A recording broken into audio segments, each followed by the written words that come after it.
Check, check, check. 1, 2. Audio check. 1, 2. Hey, hey.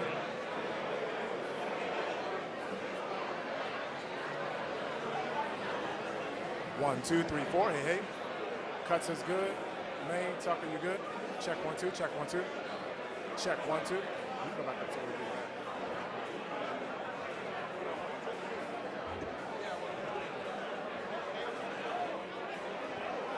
that. Check, check, check. Okay.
Ladies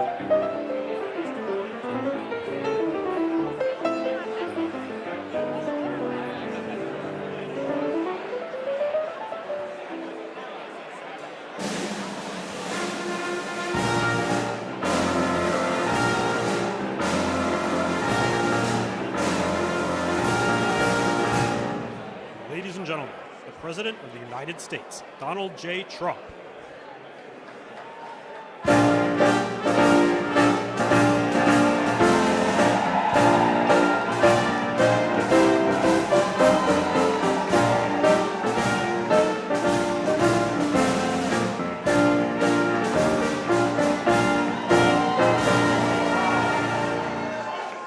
This is a nice full room. You know, we have a ballroom being built right now. So in about a year and a half, we'll be able to have about, I'd say, 10 times the number. You can invite some friends that couldn't make it today because, frankly, this was a sold-out crowd. Has been president every year. Has been sold out.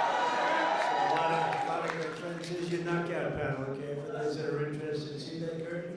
You open that curtain, and it's a beautiful funnel right into the most beautiful ballroom. So it's pretty, and they wanted it for 150 years. We're getting it done a lot, getting a lot of other things done too.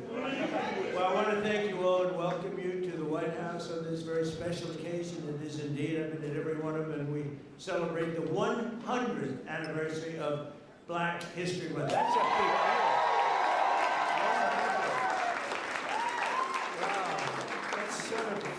Special, the 100th. That's about as, like 150 is good, but 200 is better, right? 100 is better.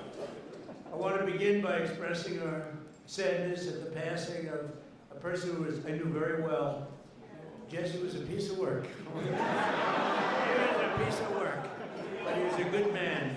He was a real hero, and I just want to pay my highest respects to Reverend Jesse Jackson. A good man. He's actually, as you got to know him, he got better and better all the time. A lot of people, you get to know them, they get worse and worse. Jesse got better and better. But I knew him well long before becoming president, and he really was special with lots of personality, grit, and street smarts. You would say Jesse had serious street smarts, right? Yeah. Very important ingredient to life, I will tell you. He was gregarious and someone who truly loved people. And a force of nature. He was somebody that we're going to greatly miss. And on behalf of everyone here today, I know you join me in sending our condolences to the entire family. Great family. We're also honored to be joined this afternoon by many exceptional African American leaders and patriots, including Secretary Scott Turner. Where is Scott? Where is Scott? Will you come up here, Scott? He was recommended by somebody who's very special to me, Ben Carson. Ben Carson. Where's Ben? Where's Ben? Come on up here, Ben. Come here. I gotta get him. And his wonderful wife, Candy. Candy, I'm gonna steal Ben for a second because, you know, Ben recommended Scott. And when Ben recommends somebody, I just do it. Did I make a good decision? Be careful. Don't fall, Ben. If you fall, that's the end. It's never, you can never recover from a fall. You can make the greatest speech ever, but if you fall, my predecessor taught me that. So is Scott doing a good job there? Come on, say it. One of the reasons I was so high on Scott Turner is he was really the driving force behind the opportunity zones, which it doesn't get nearly the attention that it should, but it was because President Trump realized that the best way to get things done is through public-private partnerships and have everybody with skin in the game, and it is working, as are all the other things that he's been recommending. And at some point, the mainstream media will recognize that you don't politicize everything. You open your eyes and your ears, and you look and you see what works, and you deal with that. But the best thing about Scott, he's got a lot of energy. You know, I'm an old man now. I'll be 75 on my next birthday. I'm not like President Trump. He just goes forever. But, no one else is like that. But Scott Turner, we call him the Energizer Bunny, and he is doing a fantastic job. And I want to congratulate all the people at HUD because most of them have come back and continued with what we were doing during the first Trump term, and it's fantastic.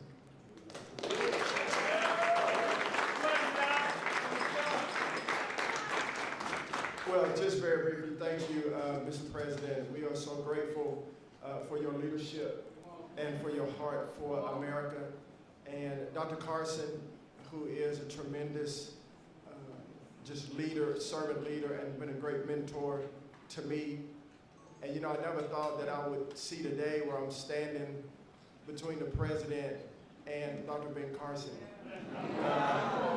That's pretty cool. Yeah.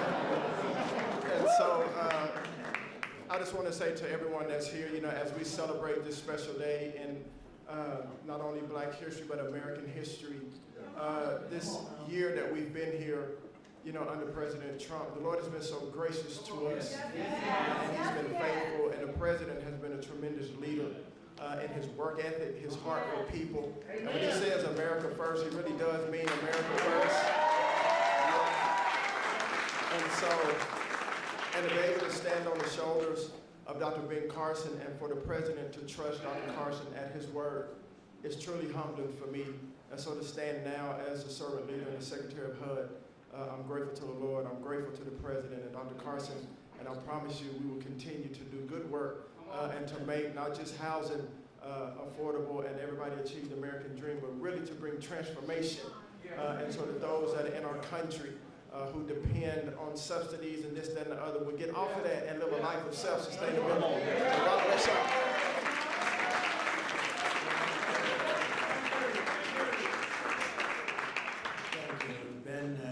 Mentioned opportunity zones. We did that, and I want to thank Tim Scott because he really, that was his baby. That was his baby, and he did a great job with it. We appreciate it, and again, Candy, thank you very much for being here. Special woman.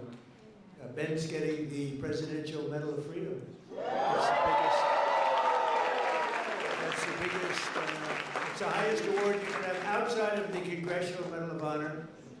But it's better because, you know, a lot of people get the Congressional Medal of Honor, they're not around.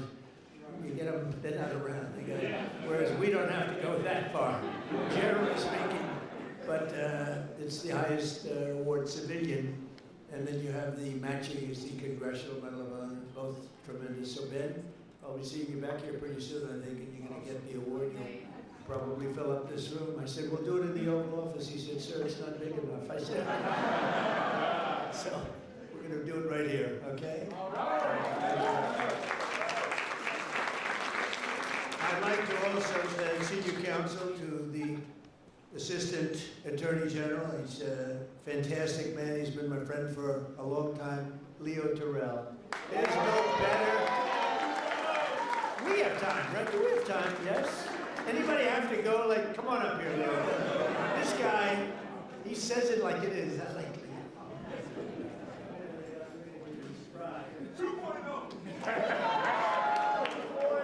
Let me just thank you very much, Mr. President. First of all, we are living under the administration of the greatest president in our lifetime. And we have the hottest country in our lifetime. And I want to make sure the Main Street media knows this because you represent the people who basically counter what the Main Street media has done.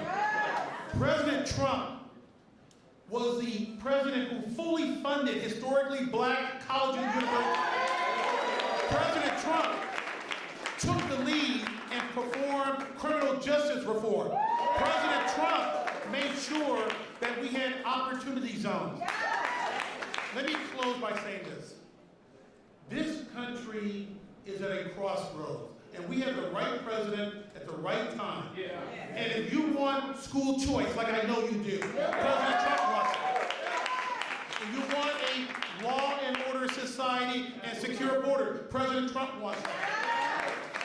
And more importantly, I say this because this is the greatest country on the planet. American citizens should decide American elections. Vote for to say that.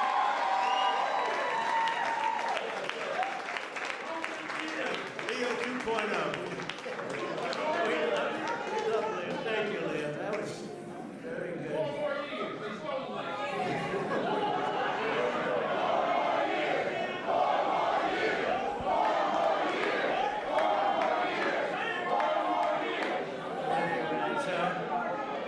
He's a special guy. I watched him on Sean Hannity a long time ago. He used to be a Democrat, you know. Leo was a Democrat. That's a long time ago, right? Can you imagine you were a Democrat? I can't imagine. You'd see him with Leo 2.0 up in the hat. We love him. He's a great man. General Counsel for the Department of War, Earl Matthews. That's a big deal. Thank you, Earl. I see Johnny over there with a great book. How's the book doing? Good? What a great person you are. Great book. White House Pardon Czar. This is a big job. This is a big job. Alice Johnson. Alice? Where's Alice? What a sweetheart. I met Alice and she was incarcerated for what some people would say today is not even a fine, right, Alice? It's not even a fine. And I said, how long has she been in jail? 22 years. I said, 22 years. And right, Alice? And come on up here, Alice.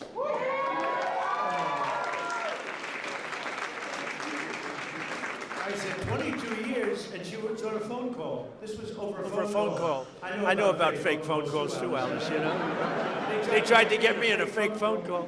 But Alice was in jail for like 22 years. I said, how many years does she have left? 28. I said, 28 years left. And I said, and she admitted she made a little mistake, but it was not the kind of a mistake that you serve 50 years in jail for. Like maybe a couple of months, maybe less than that. And I said, this is the most unfair. And then when I met her, I fell in love. My wife was very upset with it. Our great First Lady did not like that, Scott. She didn't like it, but Alice is great, and say a couple of words. It was so ridiculous. 22 years, she had 28 left. And I said, let's get her the hell out. And we got her out. We did a commute, and then when I got to know her, she was so high quality, I said, full pardon. So she's cleaner than anybody in this room, even than my friend right here. She's cleaner. Because of that, she's cleaner than anybody in this room. Thank you, Mr. President. The feeling was mutual. I fell in love with this man, with his heart for this country, with his heart to really bring America back to the form of greatness that it deserved. And that's exactly what he has done. My story is truly a Joseph story. This president right here, President Donald Trump, brought me from the prison pit to the White House. Only in America could there be a story like my story. And President Trump is the only president who would have had the courage to bring someone like me, someone who received a second chance, but who knows more than someone who has sit among the captives, than someone who has been in captivity themselves. I did not get comfortable in my own freedom, but I went back, as Harriet Tubman said she did. She went back to draw many others into freedom. And President Trump has listened to those recommendations. There's so much more to come, because when you see me, you see a miracle. You see hope. You see second chances. And you see someone who is willing to roll up their sleeves and do the work, do the hard work to help individuals gain their freedom. President Trump did something historic in his first term. He signed the First Step Act into law. And for that, over 40,000, and that number is low, over 40,000 individuals have come home to their families early. And you know, many, many, many of those were Black Americans who had no hope. This president right here, as you look out upon this sea of Black Americans, this president hears you. This president cares for you. Don't let anyone tell you that this president right here, Donald Trump, is not for Black America, because he is. I'm standing here today as a testament to how he feels about Black Americans. There has never been a position like this. I don't know if there ever will be before, but I worked with him in his first term, and I'm proud to now officially have the title to make it happen. Let's get real with the realness. Let's get behind President Trump, who truly has turned our nation around and made us the envy of every country in the world. Thank you, Mr. President, and thank you, God, for recognizing and raising up this man to be the leader of the free world. I love you.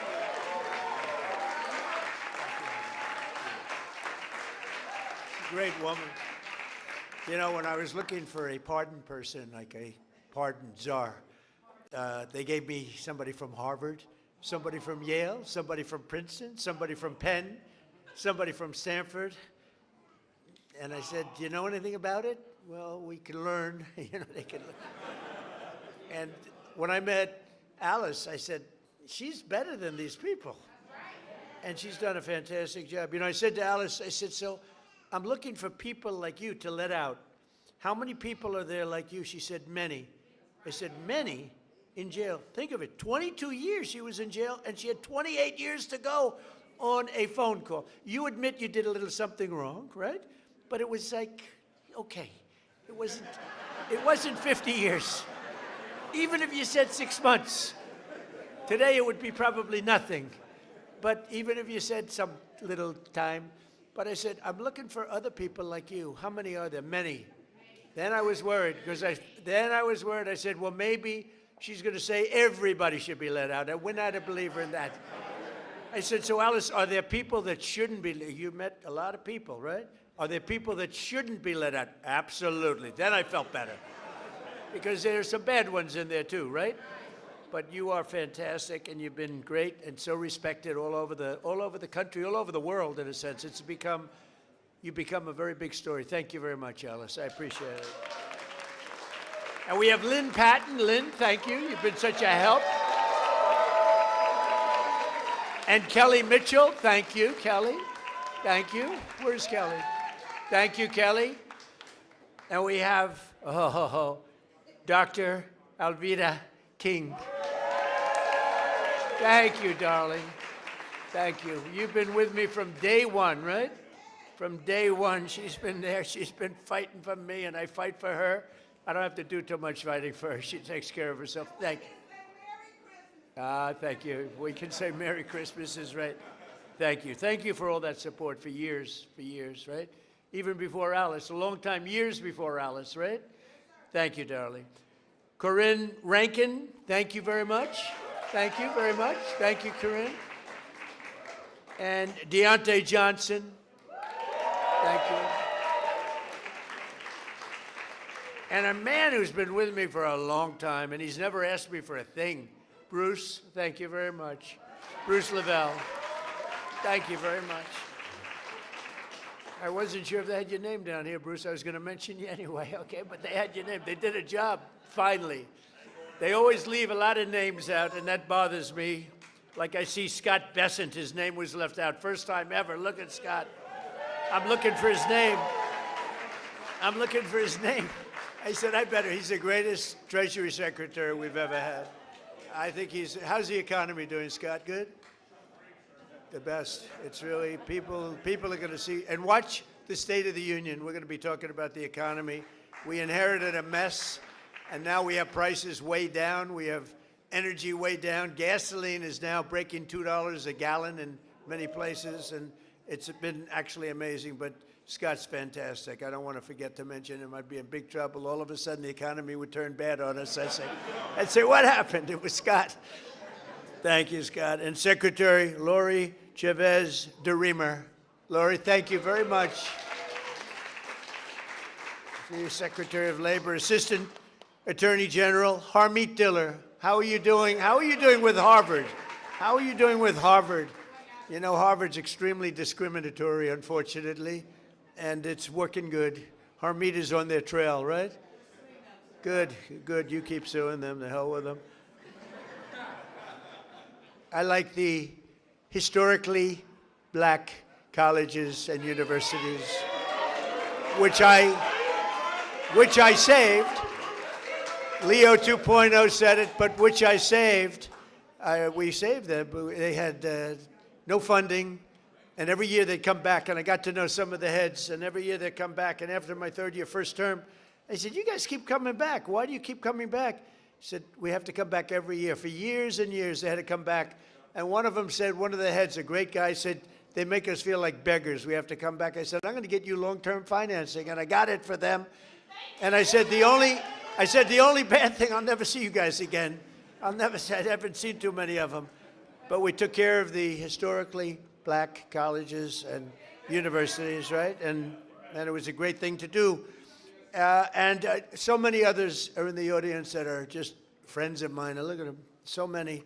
But if I introduce all of you, we're going to be here a long time, and that's unacceptable.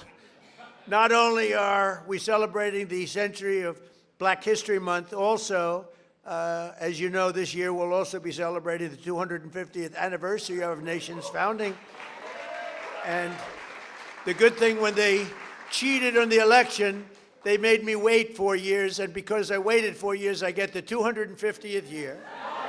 I get the Olympics, which I was the one that got it, and I get the World Cup. So I got the World Cup, and I said, you know, it's too bad before all this nonsense took place.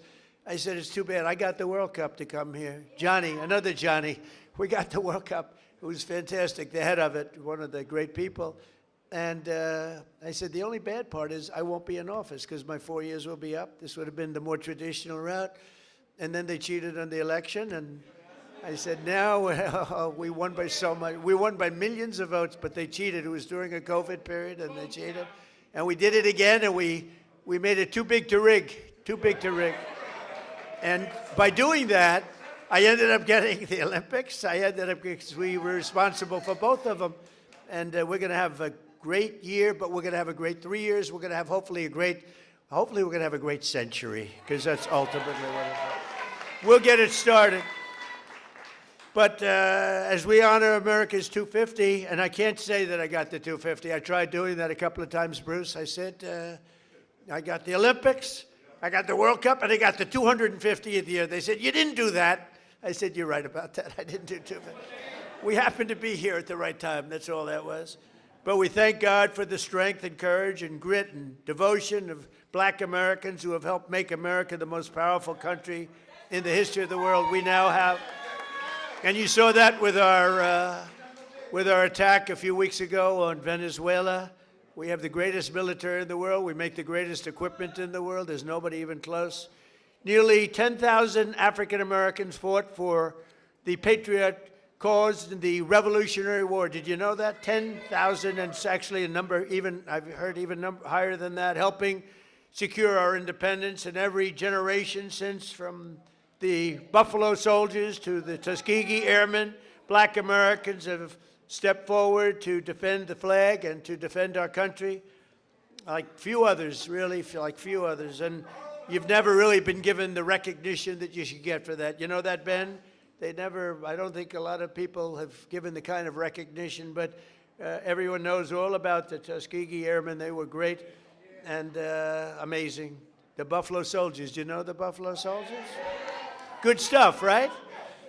From jazz to the blues, that you know, that you do get recognition for. Jazz, the blues, from rock and roll to rap, black artists like Chuck Berry, Muddy Waters. How about Nicki Minaj? Do we love Nicki Minaj? Right? I love Nicki Minaj. She was here a couple of weeks ago. She's so beautiful. Her skin's so beautiful. I said, Nikki is so beautiful. Her nails are like that long. I said, Nikki, are they real? She said, she didn't want to get into that. But she was so beautiful and so great, and she gets it, you know, more importantly, frankly, she gets it. But black leaders from Frederick Douglass to Martin Luther King, right, little relative over here, have made our country freer, and really what they've really done is made life more just. And black athletes have inspired billions around the globe, from Sugar Ray Robinson, Sugar Ray Leonard also, by the way, great, what a great fighter. Muhammad Ali, who was a friend of mine. I put a picture of myself and Muhammad.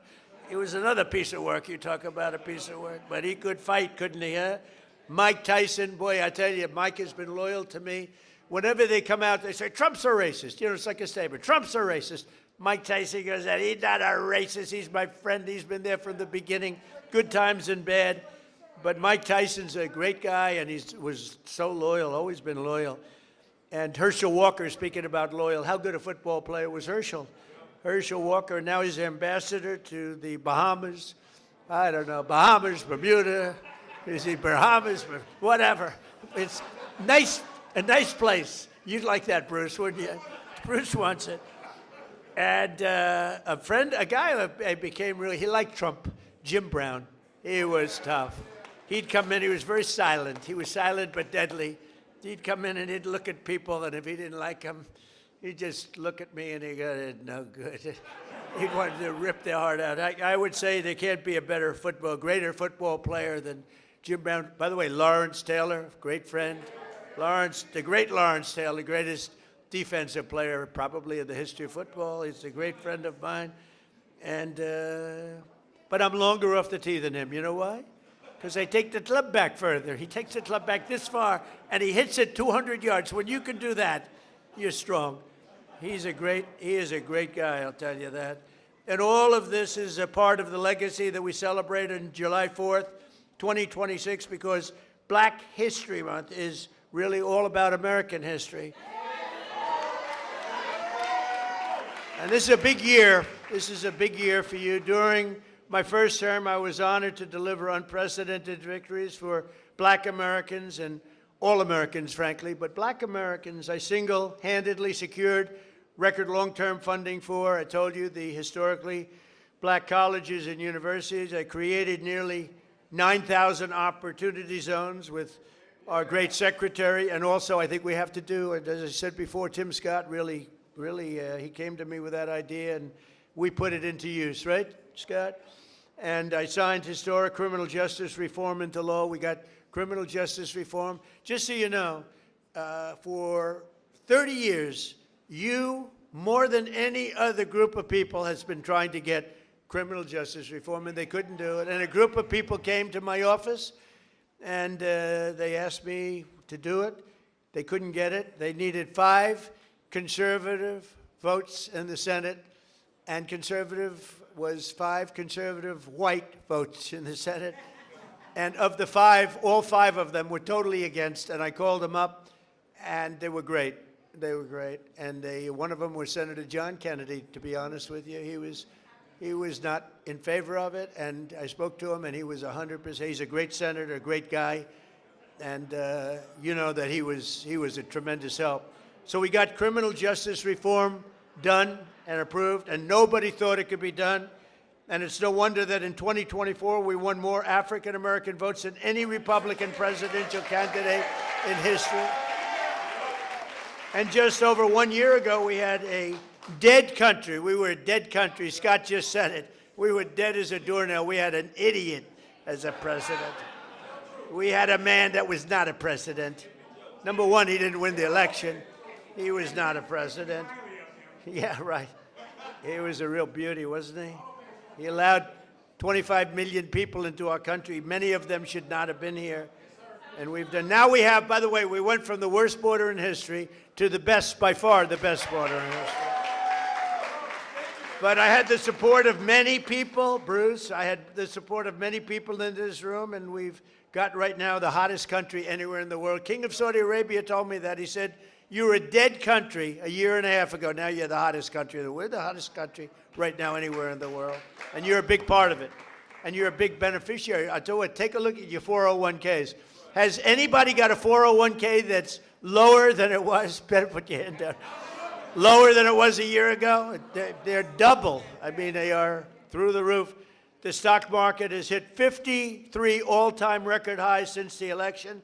And earlier this month, the Dow Jones Industrial Average rose above 50,000 for the first time ever. Right, Scott?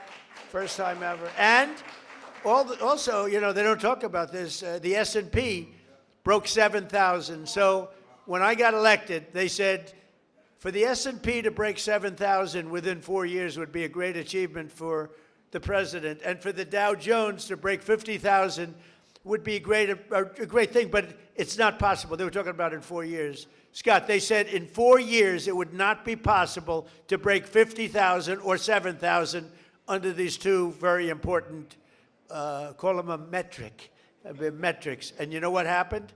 We broke it before the end of my first year. So, right? So we did something. So they said we couldn't do it in 4 years. We did it in 1 year. More Americans are working today than at any time in American history. So we have more Americans right now working than at any time. And you know, when I say this stuff, I get the fake news back there, a lot of it. Thank you. I agree. Sometimes we have to be very careful because they actually go, and it's not pretty, Leo. We have to get Leo and the DOJ involved. But think of that. Leo, think of that. More Americans are working today than any time in history. And since I took office, African-American employment has increased by 182,000, the highest ever. Jobs. 182,000. Nearly 500,000 black Americans have rejoined the labor force since we took office. 500,000 wages for workers have increased $1,000, $2,000, even $3,000, and even sometimes, in some cases, $5,000 a year. That's faster than inflation. So wages have gone up at a much faster clip than inflation. We took over the worst inflation in the history of our country. They say 48 years or 49 years. I said that, you know, I said inflation under Biden has went up more than at any time in the history of our country. They said, he's not right about that. It's 49 years. I said, all right, I'll accept that too. Actually, I think it sounds worse, Harmeet. I think for some reason, because when you say the worst ever, but when you say the worst in 49 years, I'll take that, right? The fake news got me on that one. I think I was right, by the way, but I'll accept 48 or 49 years. But for the first time in many years, 100% of all net job creation is going to American-born citizens. Think of that, 100%. And in the last administration, it was going mostly to illegal aliens that came in, many of them murderers and others. Last summer, we passed the largest working-class tax cuts in the history of our country. That includes no tax on tips, no tax on overtime, no tax on Social Security for our great seniors. And you're going to see that. You know, it just kicked in on January 1st. You're going to see tremendous results, and they're already seeing it. And I think we're going to have GDPs. We're going to have numbers that nobody's ever seen before, Scott. Joining us this afternoon, and really somebody that is fantastic, Annetta Bradford. In 2019, Annetta and her husband opened an incredibly successful coffee shop in Arkansas named Hebrews 11:1. That's an interesting name. No one thinks that the no tax on tips matters. Well, it does matter, and it mattered a lot to Annetta. And she was able to grow her business just in a short period of time and hired more employees. And she's making a fortune. I'd like you to give some of the people in that room some of that money, Annetta. You should make it a lot. Annetta, come in. Arnetta, come. Where are you? Arnetta, come on up here, Arnetta. Come on up. Hi, darling. Please, let me move that down. I can't do anything first but say to God be the glory. Amen. I have no business being here other than him having me here. And so, yeah, I'm not going to do it. I'm not going to preach. I'm going to settle myself. Thank you so much for inviting me and having me here. It's such an honor to be here today. Hebrews 11:1. People ask me all the time, why did I even open a business? Why did I even call it Hebrews 11:1? Hebrews 11:1 is my very favorite scripture. Now faith is the substance of things hoped for, and the evidence of things not seen. That scripture has walked with me, it had grown me from a little girl on up. Not having no longer my mother here, no longer having my father here, my husband not having his mother and his father here. We opened Hebrews 11:1 with no funding, no money, no big family investors, no business loans, didn't have great credit. It was us and faith in God. That was 7 years ago. But I ran that business with just myself and one employee. Then here comes no tax on tips. I was able to hire 7 more employees just by what she did. Not only that, I was able to open a second location on our college campus. Things are just going off simply because having now faith. And so I love the fact of that scripture. Now, I say all of that I'm trying to stick to my little written down thing that I wrote. I don't know how to do that so well. But as a small business owner, I understand how critical support is. I understand that you have to have the right people that make the right policies for us as small business owners. So no tax on tips has been an extreme blessing for me and my business. Not just mine, but I know so many people across the country. I know a lot of us don't want to talk about the good part of it. We only want to share the negative, but I'm here today to tell you you've done a great thing. Thank you for just loving on us and showing us that even in small town Hope, Arkansas, and I have got to say this, I have the best governor in the world. I don't only just call Sarah my friend, I call her my sister. And so that's why I am here today to just tell you that no tax on tips has been an amazing blessing for me. President Trump has been an amazing blessing for me. And at the end of the day, Jesus has been an amazing blessing for me. I love you guys and thank you so much because I am a youth pastor, but I will not preach on today. I love y'all. Thank you so much.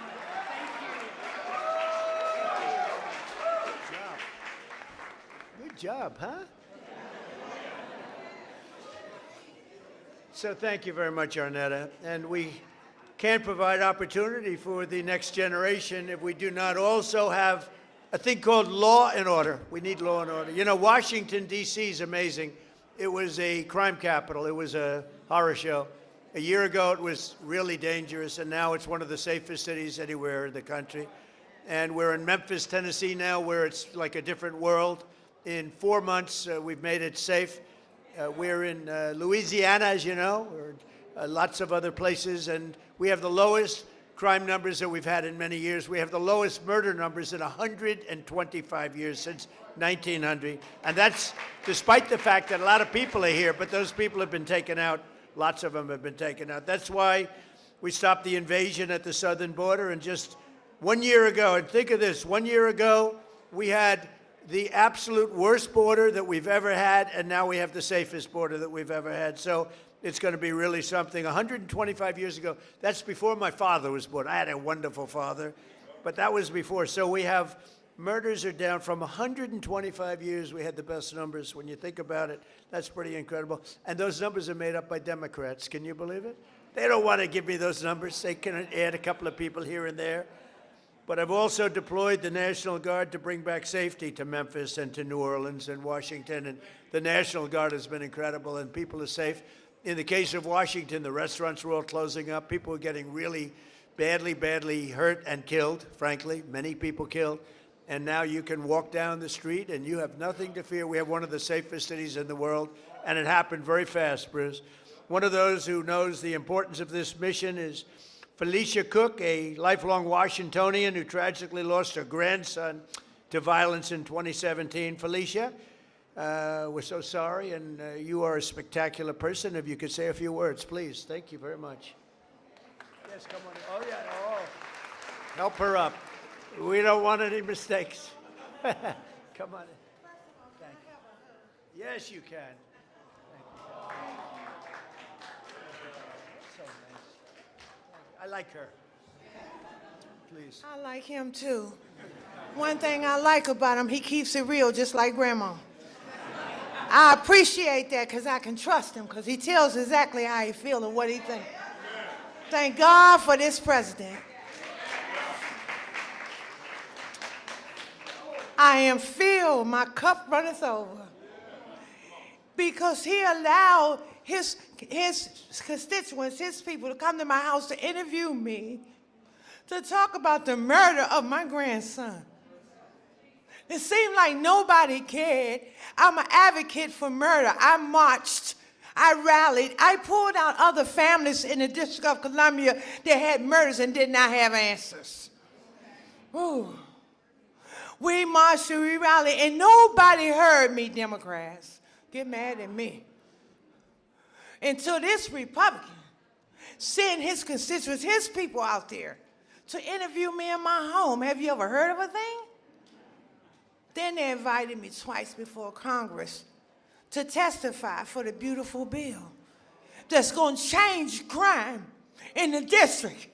If you kill somebody, okay, you take a life, you do life. Just that simple. If you do a harsh crime, you do harsh time. Just that simple. And then we need National Guard, and which we did years ago. He brought it on. I love him. I don't want to hear nothing you got to say about that racist stuff. And don't be looking at me on the news hating on me because I'm standing up for somebody that deserves to be stand up for. Get off the man's back. Let him do his job. He's doing the right thing. Back up off him. And Grandma said it.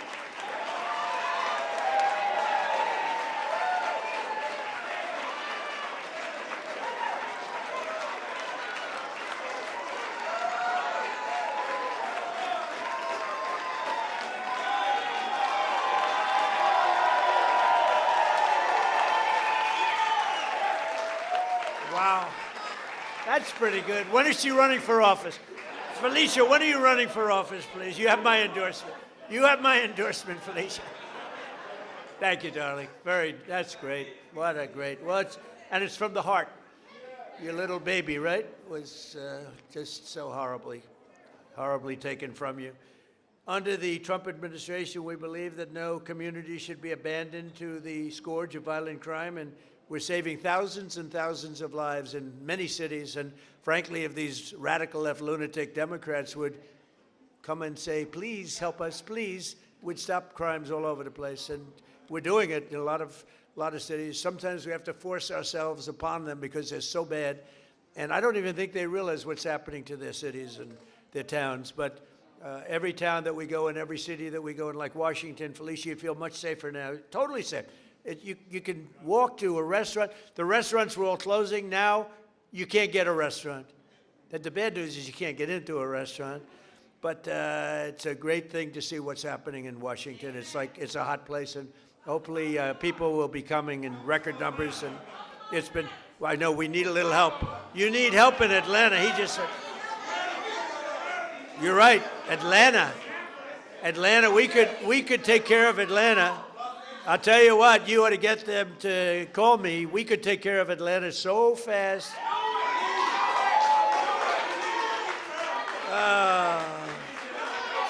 They don't want to call. They don't want to call because they don't want to admit it, and they'll never fix it themselves. Don't forget, we move people out. We don't just go in and, be tough guys. We move people out. We take career criminals and we get them out. We bring them back to the country from where they came. And think of it. 90% of the crime is caused by 2% of the people. Think of it. So when you get the criminals out, you solve a lot of problems. Another way that we're fulfilling our duty to the next generation is the single biggest thing that's happened having to do with schools and education. It's called school choice in our great, big, beautiful bill. Our beautiful bill, which really covers 4 years. We put it all together. That's why we call it the great, big, beautiful bill. This will help millions of African-American children and ensure that no child is condemned to a failing government or a horrible school. And we have a person here who's fantastic on this subject. Greta, would you please come up? Please, Greta, come on up. Thank you. And her beautiful daughter. Thanks, Greta.